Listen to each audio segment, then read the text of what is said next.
hipon. Sinasadya pala nila yan? Oo. Iaano nila. Nagpapatong-patong. Nakita ko lang tapos tinanong ko kaya kang Rolly. Yun, sa mga singit-singit nun, nagtatago yung mga crab, mga hipon. Kaya pala po. Ang galing ng style po nila. Yung iba naman, yung kahoy na, yung binandel na kahoy, doon, nilulubog nila sa tubig. Tapos doon magtatago yung mga crab. May crab din pala. Oh, Ako masakit kapag nagsipit ka na.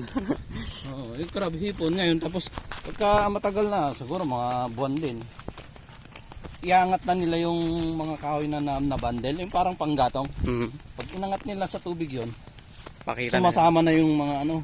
kasi nakaipit sila. Oo, nakaipit sila dun sa mga sanga-sanga na kahoy na binandel. Kaya pala. So,